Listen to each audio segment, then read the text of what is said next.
বৌমা যখন নিজের বাপের বাড়ি যায়। মা আসি তাহলে। তোমার বাপের বাড়ি যাচ্ছ নাকি? বৌমা এত ভালো শাড়িটা পরে যাওয়ার কি দরকার ছিল? তোমার ননদটা কত ভালোবেসে তোমাকে দিয়েছিল কোনো অনুষ্ঠান উপলক্ষে পরে যাবে বলে। বাবা এত মোটা করে সিঁদুর পরেছো, এত মোটা করে টিপ পরেছো, কি দরকার ছিল? সিঁদুর একটু ঠিকই নিলেই তো হতো। বাবা আবার দেখছি পাইয়া আলতা পরা হয়েছে, যত সব ঢং। যাবে তো ওই বাপের বাড়ি, তার তো সাজার কি দরকার ছিল বৌমা? শোনো বৌমা, অত ফলমূল নিয়ে যাওয়ার কোনো দরকার নেই, মাসে মাসেই তো যাচ্ছ বাপের বাড়ি। আমি বাবুকে বলে দিয়েছি একদম ফল মিষ্টি বেশি কিছু নিয়ে যাবে না।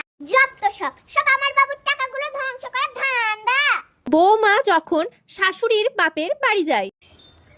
মা আসি তাহলে। হ্যাঁ বৌমা যাও। বৌমা এটা কি শাড়ি পরে এসেছে? যাও আলমারি থেকে একটা ভালো নতুন দেখে শাড়ি পরে এসো। আর হ্যাঁ, এটা তোমার বাপের বাড়ি যাচ্ছ না, এটা আমার বাপের বাড়ি যাচ্ছ। বৌমা এটা কি সিঁদুর পরা হয়েছে? ছোট্ট করে সিঁদুরটা দেখাই যাচ্ছে না।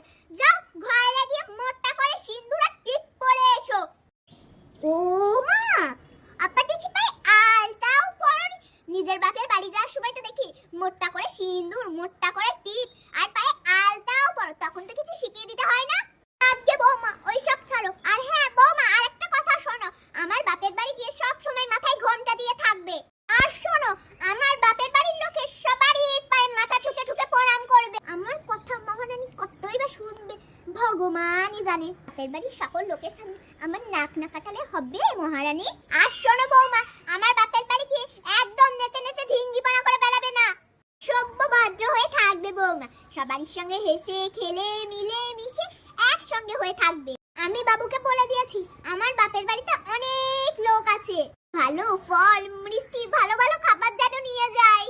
দেখো বৌমা, তুমি আবার বারণ করো না যেন।